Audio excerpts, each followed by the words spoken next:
Hi there, it is Jo from Minerva, and today we are going to do a men's sew along of a coat. This project may be done over little chapters because it's a really big sew. Already it's taken me about 5 or 6 hours just to do all of the cutting out. So you'll be wanting to chunk up your project into little manageable pieces. The pattern I'm using is Vogue 8940. It is a men's overcoat pattern. There are two views. There is the short view, view A, and a longer view, view B. And there are also trousers on here if you want to have a go at some more tailoring techniques.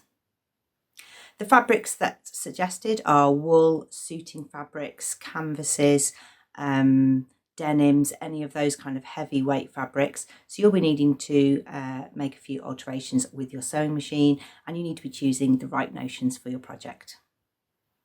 All the fabrics and the notions that I use are listed below, either here on the YouTube channel or over at Minerva. If you search for hashtag Vogue 8940, then you'll be able to see other people who've made this jacket, and you can see what fabrics they've been choosing, and also what I'm using today will be listed there. The fabric that I've chosen to work with today is a vegan wool coating. So it's a firm coating fabric. It's got a sort of fuzzy felt feel to it. It's thick and firm. You can see that it's holding its shape there. So it's got all the look of wool, but is actually a synthetic fibre if that's what you prefer to wear. This is khaki green, but it does come in 17 other colours. And I've also teamed that up with a jacquard lining. It's got a beautiful lustre. It is a woven fabric. It's 56 inches wide, 142 centimetres, which isn't the same width as this fabric, so you want to make sure you get the right fabric requirements. This one comes in 30 different colours, so you can either match your fabrics. I've gone sort of that army khaki green and brown for a sort of country look coat, or you could use a contrasting lining and make something really fun on the inside. The vegan wool coating is 80% polyester, 18% viscose and 2% elastane, but there is no stretch in it. That really is just holding all of the fibres together. So you need to make sure that you really measure yourself correctly, or the person you're making the coat for, so that you get the right size. Different interfacings work with different fabrics, so you're going to need to test that out. I've got a man-made, really lightweight interfacing for my wool, because the wool is quite a stiff fabric already, so I don't want to over stiffen it. I want the coat to be nice and sort of comfortable. You could also try a woven interfacing. You can apply more heat to this, so if you've got a fabric that takes more heat, you can use a woven one. A woven one also is quite nice for the lapel area, because the weave of the fabric will let your lapel roll over really nicely. You get a little bit of sort of bubbling with the really light man-made one. It's sort of, you can't put so much heat on it, so then it doesn't always quite stick so much when you're manipulating it. You could also go down the sew-in route, then you'd need to pad stitch all of your interfacing to each part of your jacket, but that really is a labour of love for tailoring. Before you cut your pieces and start to really get into your project, it's a good idea with a fabric that you've not used before to do some little bits of testing. What do you find out from testing? Well, I cut a 2-inch square and I steam pressed it, and it didn't shrink, so I know this fabric won't shrink even if I steam it afterwards, or I'm steaming and pressing my seams throughout. Because there's lots of markings on coat patterns, buttons, epaulettes, pocket placements, all of that centre front line, all of that kind of thing, I put a little test piece of chalk on my fabric, and I wanted to see, will the chalk come out? I wanted to have the markings in the right places. Like for buttons, for example, I want the buttonholes to be marked on the front. You can use tailor's tacks, but for some places I just wanted to put a little chalk dot, but I didn't want it to be on the outside. So I've done a T for test. I have put some chalk on there, and when I rubbed it with a tiny bit of damp cotton, it came off, so I found that out. I've done a buttonhole test. I've tested a bit of sewing, so I tried going through one layer of fabric, 2 layers of fabric, but really I thought, well, sometimes I'll have 2 pieces of pocket and the 2 pieces of coat. So I've tried going through nice thick layers, and I also had a go at top stitching to see if the foot was sort of sliding away or moving around on the fabric. So you might want to test your fabric before you make your coat, try out some of the techniques so that you can really have a successful sew. I'm going to assume that you've done some sewing before. If you're following along with this video, you might be watching just for entertainment, which is fine too. So it will be a little bit quicker than I normally do, so I won't be explaining quite so much about seams, but I will be using the instructions from the pattern to take me through the construction of the coat.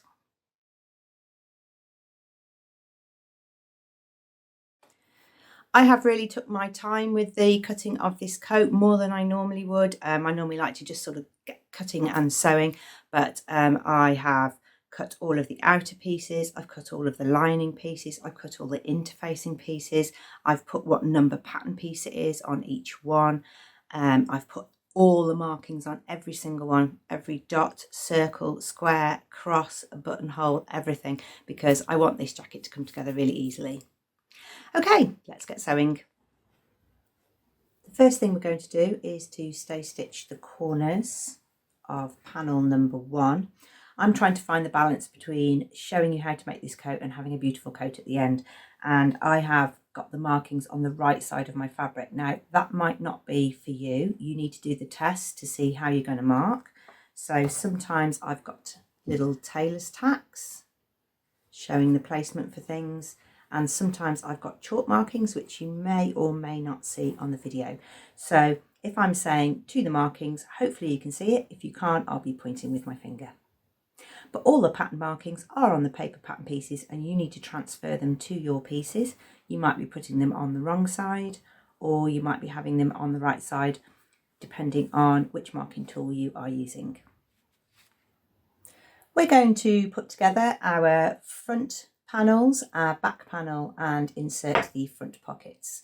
We'll be getting quite a few layers as we put the pockets in, so you need to be handling your fabric carefully. You might need to use clips. Pins probably won't get through the depth of the wool coating fabric the same. We've got the interfacing all attached now, and I've marked that spot for the stay stitching and clipped to the dot. That means I can now add piece 1 and 2 together. So starting at the notch, pin, and then pin at the shoulder edge. Pin down to the large dot. If you can't see it, put a little bit back in so that you can see where it is. And then carry on out to the edge. You might get a little kink in that corner, which means you might need to clip a little bit more or give it a final press. When it's pressed, you will then be able to top stitch along there, and that will be your front finish, and you need 2 of those. I've marked mine right and left because that's going to help me throughout the rest of the pattern. Next up, take the welt pockets and fold them in half, right sides together. You're going to sew across the ends, pin along the bottom, and sew at 1.5 seam allowance on both ends. You're going to turn it out and then baste across the end. Be accurate with this sewing. Make sure that your seam line will go through the dot marking on the welt so that you've got a really even seam allowance, and then your welts will be the right shape. You can use those little dots or tailor's tacks, whichever you had. Make sure you're transferring them to where you can see them. You will need to treat the seams in some way, so you'll be needing to clip out some of that bulk so that you get a really neat welt pocket, because you don't want to have spongy rounded corners. You can do that however you like to do it. Turn it out the right way, and you're going to push out the corners so that you get a really good shape. I've used my long nose tweezers here because they work to treat. Now we can top stitch around there, and we'll need 2 of those. You'll need 2 opposites, and we will be putting them on the sides of the jacket. The placement for the welts are marked with 2 dots, whether you use chalk or tailor's tacks, and your pocket welt will go between those marks with the angles in the right place. I'm using clips now because the fabric is getting quite thick for pins. I'm going to do the same procedure with the pocket tabs. There's 4 of these with buttonholes marked. Right sides together, place them in pairs. To make sewing accurate, because it's hard to sew an arrowhead accurate, I'm just putting on my 1.5 seam allowance so I know where to do my pivot. Sometimes your pivot is a little bit hidden under your foot and you can't always be accurate.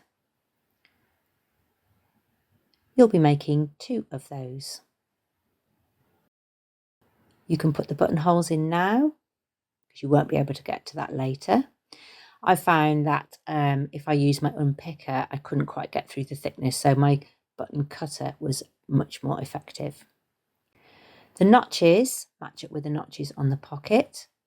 Then you'll know that you've got everything lined up and in the correct place. And all of those pocket layers need to be basted ready for the next part of the sewing. Now that you've got all those chunky pocket details on, we can take a look at piece number 6, which is to put the pocket bag linings in. I'm using my main coat lining for this. You can use a poly cotton or a cotton fabric really close to the colour of your jacket if you want stronger pockets, if you don't want to use a lining. I'm happy with this lining fabric, and we're going to place the pocket bags onto the pocket details. The pocket facings go on top of all of those details, so you look for the notches, line them up. You're going to have quite a few layers now, so I'm back to the clips.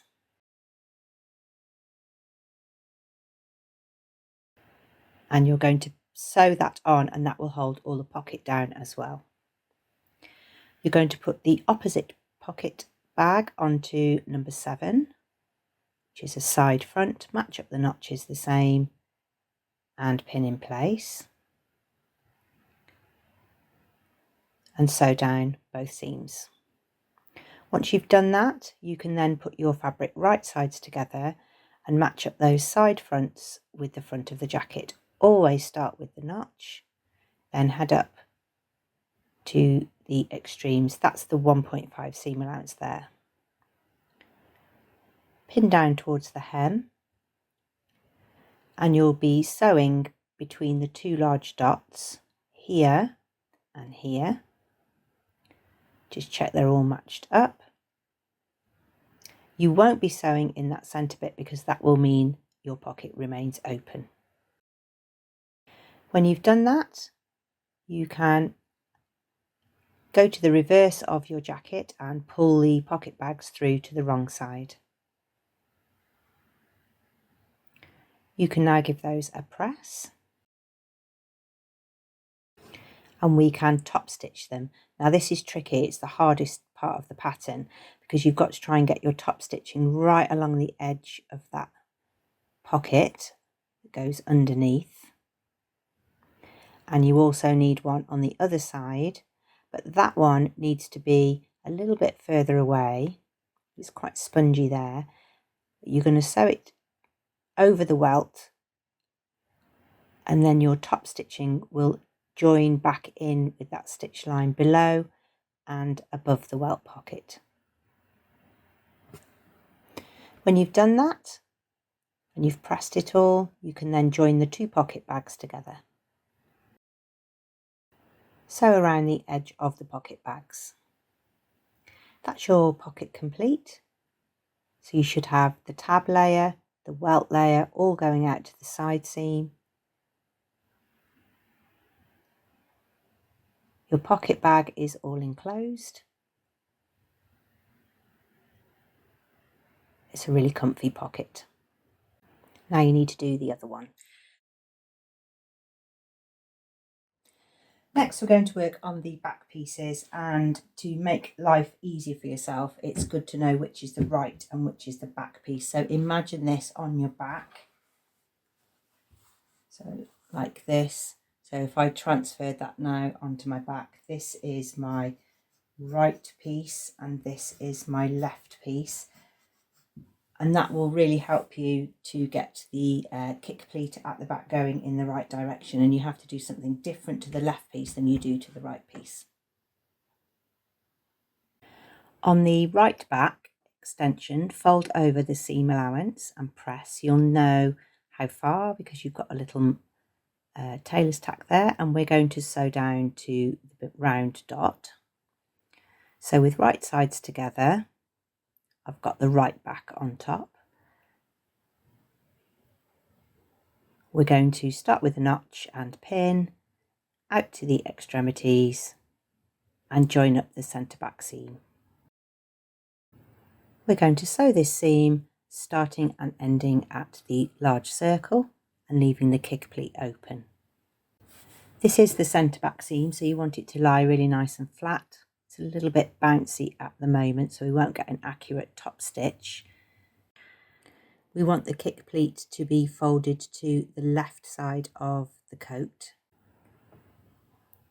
So I'm just going to use my press cloth and some steam, and then keep that steam in the fabric with the clapper. You can see the difference it makes there, look. And I also want to keep all of that kick pleat down so that it's got a nice crease along the pleat at the back. That's better. You can also press again from the right side, use your cloth, use whatever method you found out at the test stage. You can see now that that's really folding really nice and flat, ready for the top stitching.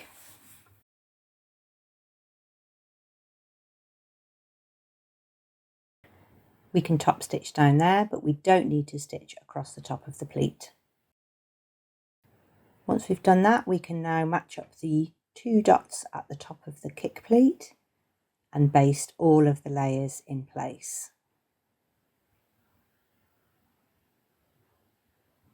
From the large dot out to the edge. Next bit's really easy. We're going to put the yoke right sides together to the top of that back panel we've just made, stitch it in place and then top stitch. We can start putting some of our larger coat pieces together now. So I've got the left front and the right front, and I'm joining them at the shoulder seams.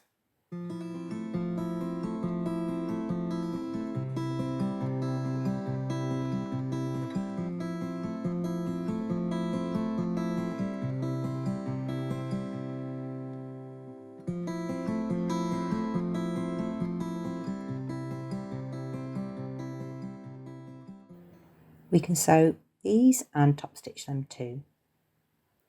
We also need to join up the side seams. So again, I'm starting with a notch, heading to each end. Those will be stitched. Your jacket will start to get quite heavy now, so you need to just make sure that you've got it supported on the table. These seams, the yoke one we just made and the shoulder and the side seams, all need top stitching too. This is the collar edge of the main jacket. So from the large circle, we're going to sew a stay stitching line, which will stop the collar shape of the neck on the coat stretching out. So that's just a single layer of sewing between the 2 large dots. If you can't see them, put them back in because it's quite crucial to the double lapel of the jacket.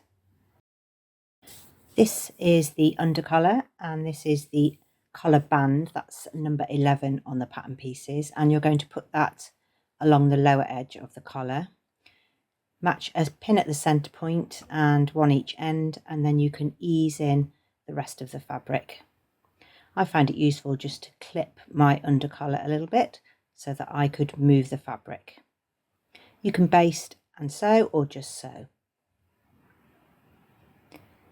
There are the clips that I made you could put a few in if it helps you to get the ease of the collar. Once you've sewn it in place, you put a row of edge stitching either side of the seam. It looks really neat, and this little fluted edge is going to attach to the collar, so don't worry about that. Going to do that same procedure, so mark the centre and match the collar band to the collar. It's crucial you know where that large dot is again at the end of the collar piece, and you're going to match that up with the large dot on the coat.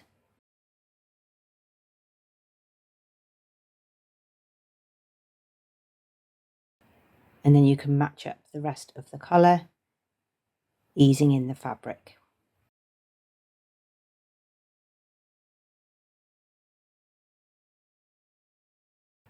Same on the other side, just make sure you've got that point to pin to.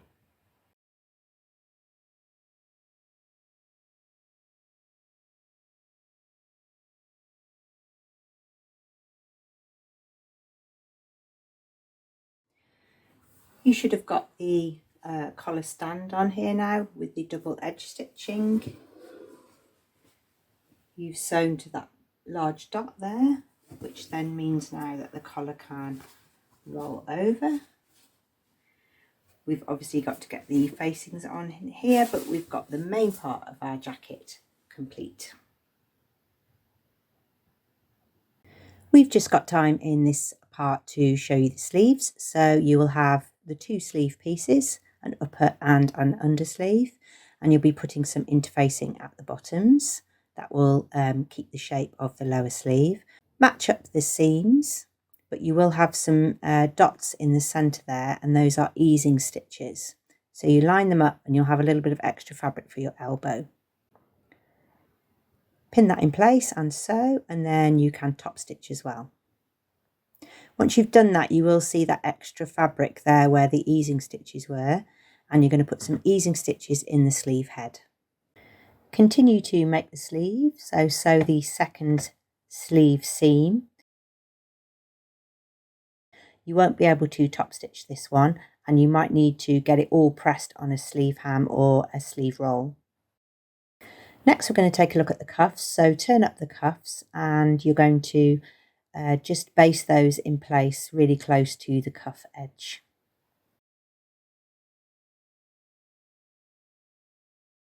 Once you've got that all in place, you can then sew up the hem with hand stitching.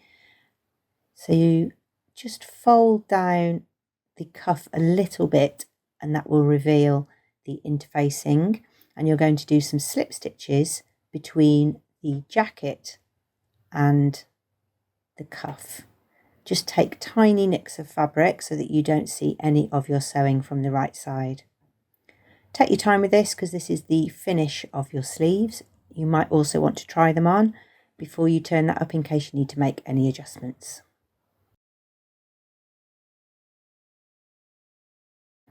That's the finish of the sleeve. You shouldn't see anything, but it should be holding its shape with the basting.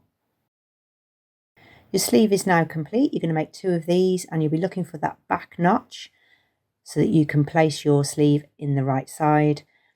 Sleeve should sort of swing slightly to the front. Ease in with lots and lots of pins. Don't be frightened to use lots of pins. Look for the head, the sleeve head, the side notches, and make sure you haven't got any wrinkles. It's good if you sew it from the inside. This is the sleeve finished. No puckers in the sleeve head, around the back of the sleeve or the front. I've just got a little wrinkle there, but that's because I've pinned in my shoulder pad, which I will hand sew in a moment. I just need to try it on so that it's in the right place. I've just zigzagged those raw edges together. We're going to start with some of the lining pieces. So we're going to start with the back, putting the back linings together and making sure we've got the correct seam allowances so the inside of our jacket fits the outside of our jacket. The first thing to do with the linings is to find your welt placing. So if you're making welt pockets, that's an inside pocket. You're going to put it here in this position. I found from my testing of fabrics at the start of this project that my wool coating was a little bit bouncy. It was very thick on those welts. It didn't join very well at the edges, so I'm not going to put a welt in this jacket inside pocket, but if you want to, you can follow this welt pocket tutorial, which shows you exactly how to do it. It shows you how to put in the welts, fold them over and make an inside pocket. It goes here. I'm going to leave that out today, and I'm just going to put the lining right sides together with the facing. Start with the notch as always and pin out to the ends. At the bottom you'll have a little marking, and it's important that you stop there because that means the hem will fit together. When you've made 2 of those, you can press it all out so it's nice and smooth. And you also need to look for that lapel notch. It's really important. It's where you sew your inner and outer together, and it's where you stop sewing. When you've got your 2 front linings, you can look at your back lining pieces. It's important here again to put your left and your right on your fabric so you don't get them mixed up. You need the kick pleat to go in the right direction. Fold over the edge and press. On the left side, you will have a different shaped piece. So you cut that out and remove that part of the opening, reinforce the corner and make a little snip. Pin them right sides together. Look for the notch at the bottom. If it's rubbed off, really make sure that you've got it in the right place, because that will mean that your outer and your inner will finish properly at the back kick pleat.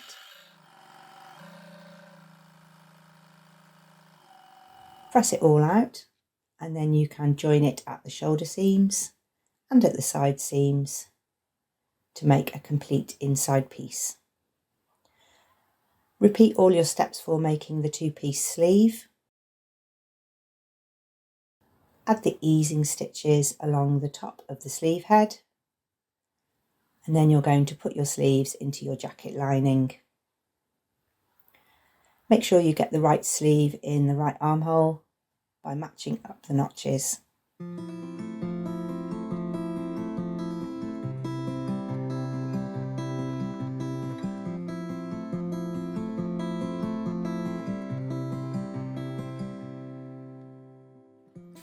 Now we're going to take a look at the upper collar. So we're going to work on the collar, finishing off on the inside. So that's the one that will roll over and make the lapel. And we're also going to make sure that we get the hem correct and bag out our coat correctly. Stay stitch the inside collar edge on the lining piece. So again, that's between those large dots, sewing through 1 layer of fabric.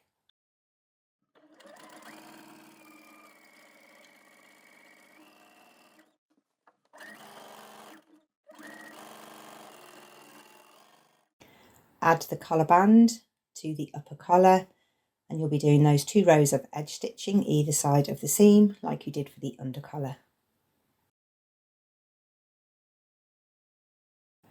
Next, you're going to put that collar piece onto your lining, so match up the centre notch first, and then work your fabric out to those all-important lapel dot markings. Make sure you know where they are on both pieces so that you can be accurate with your collar placement.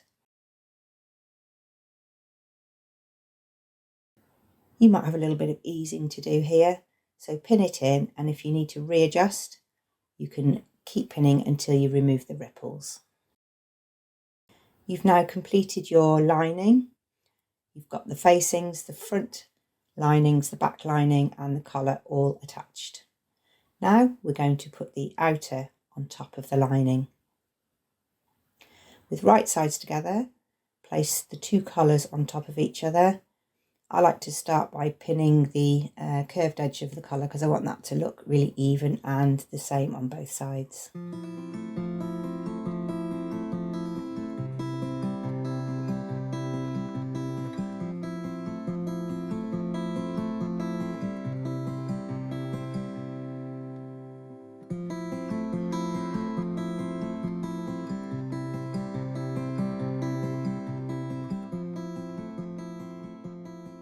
and then we can sew around the collar.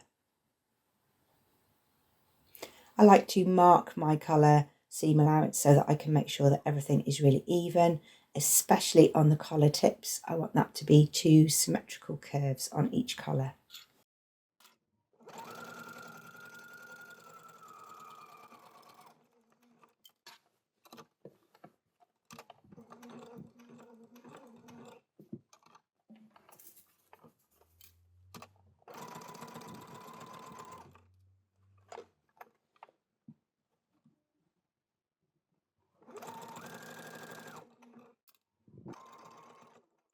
Lay out your colour depending on what fabric you have chosen. I've got quite a thick one, so I might take out 1 layer or 2. And then wherever we stopped at that lapel point, we're now going to continue our stitching around the outer lapel. You will need to do this on both sides.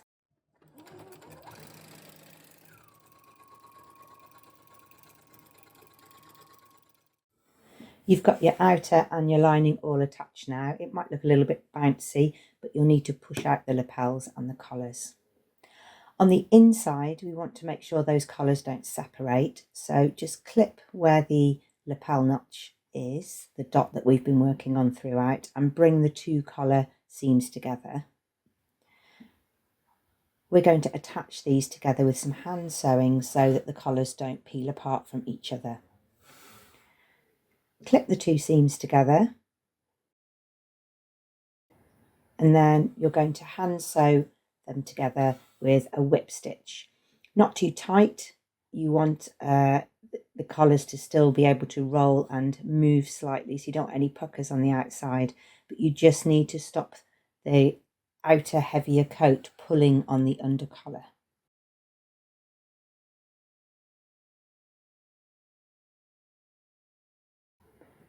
This collar has now had a really good steam press, so I've got lovely lapels on a collar, and on the inside all of the lining is attached.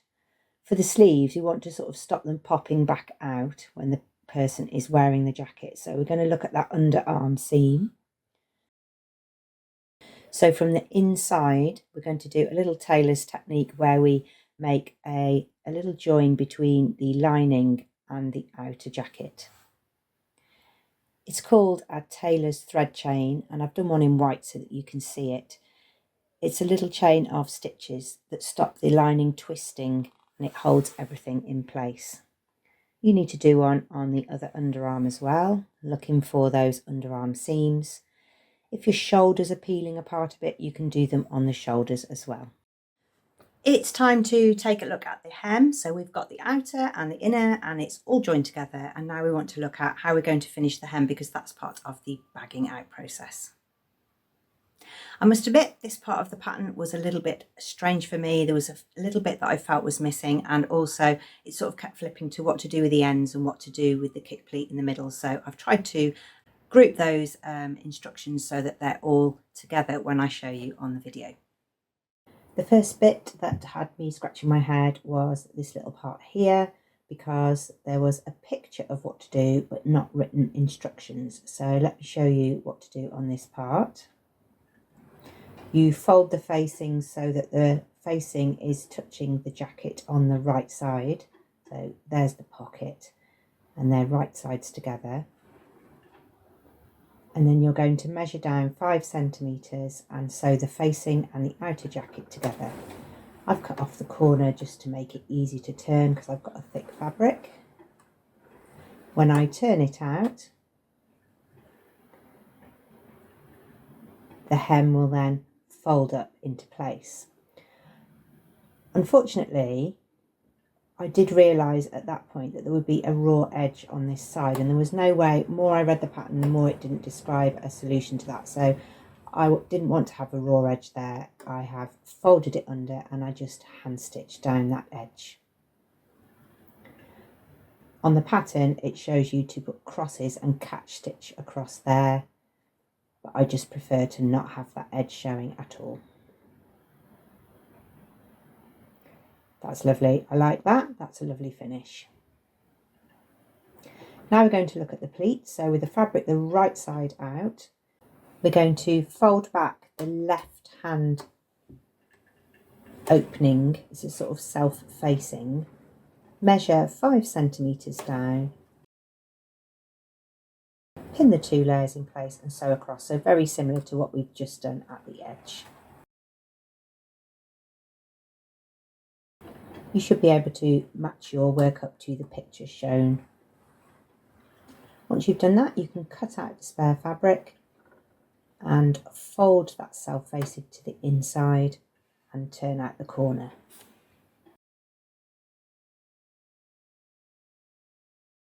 That's your left hand side of your pleat. Once you've done that, you can now top stitch that pleat and join it into the pleat from the back. Try and make it as seamless as possible. But again, you'll have that same problem there where you have that exposed edge.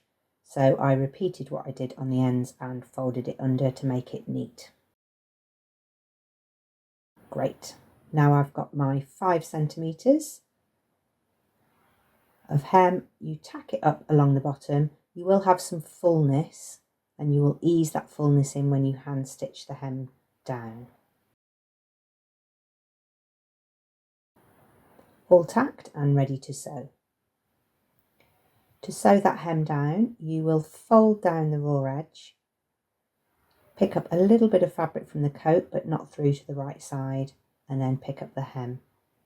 It's a whip stitch, so you're just going to take tiny stitches across the jacket. Don't pull them tight or you will get a little rippling on the right side.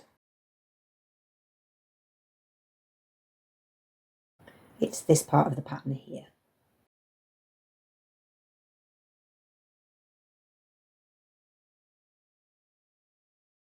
The linings will join onto this hemline. You will fold the lining down 1.5 centimetres and then 1.5 centimetres down the hem raw edge, you will pin your lining in place.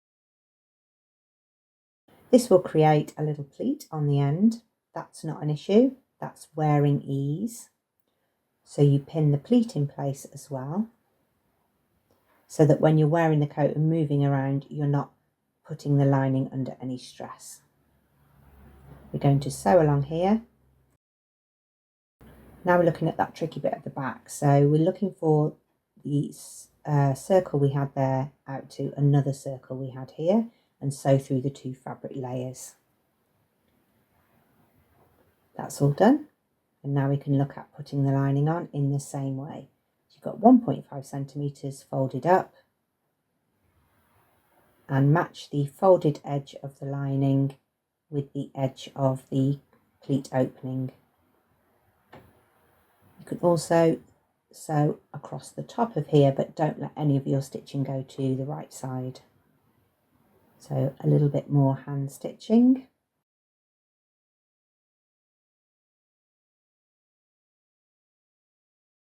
And then you're going to put the right hand lining piece on so it matches up with the edge of the left hand one, and you will sew it along the top and along the side.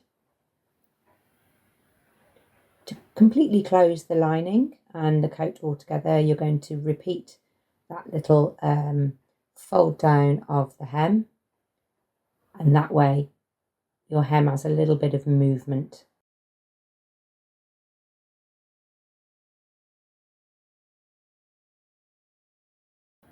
So you keep sewing the hem down and then it has a little bit of ease.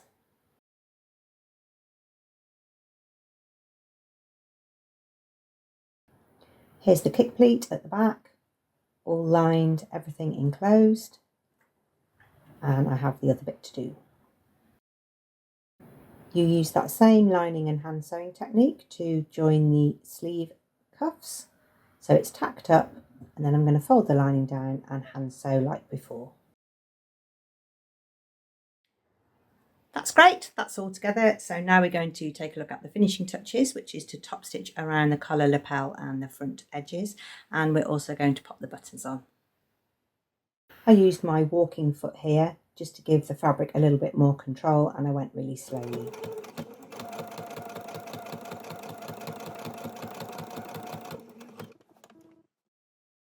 Here's the jacket with all the top stitching, the lapels sitting nicely, the collars all rolled over.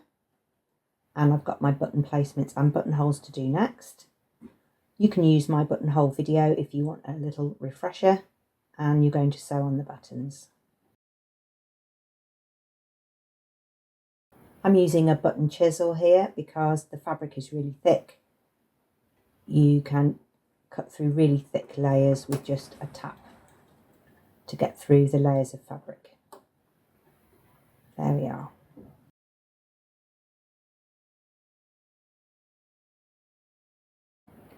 I'm using a waxed thread so that I've got a little bit of strength in my thread, and I'm going to have the knot on the right side, but so that I'm not pulling against the knot, I'm going to put my needle through the double thread, so now I'm anchoring it more securely.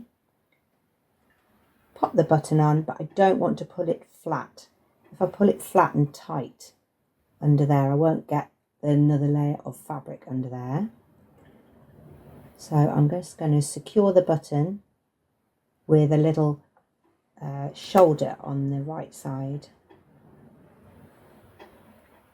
I can wind the thread around that thread shoulder that I've made.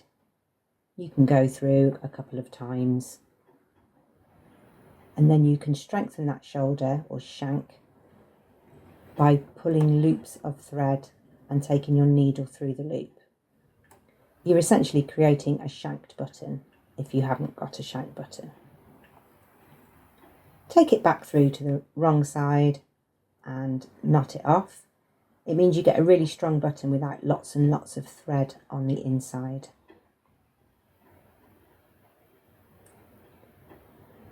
There's the shank underneath, and they'll feel a little bit wobbly, but it's giving you a distance underneath the button for the 2 layers of fabric from the other coat front to go underneath.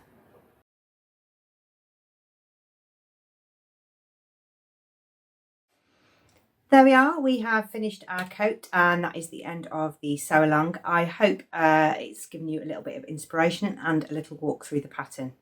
Some parts of the pattern you can go into more detail, so you can check out some of our tutorials on top stitching, hand stitching if you want a little bit of guidance for the hem. Of course, the inside welt pocket, if you want to add that, then you can go to the welt pockets video, so you can really expand your skills with a trickier sew.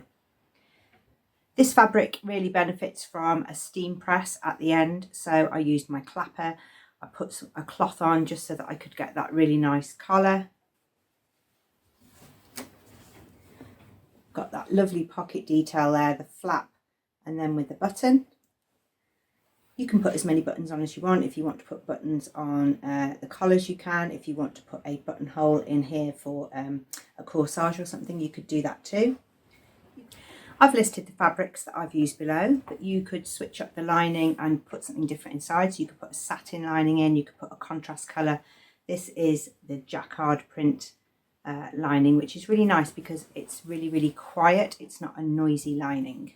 You can switch up the buttons too, so take a look at the product list below and see what you'd like to use for your jacket, but you can always switch things in and out. If you have any questions about this pattern, you can leave those in the comments below, and we would love to see you here for another sew along very soon.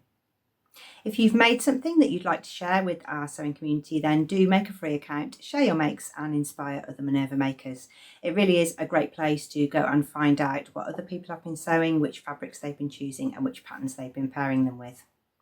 If you search for the pattern number here, Vogue 8940 with a hashtag, you will see a couple of other versions of this jacket on Minerva's website.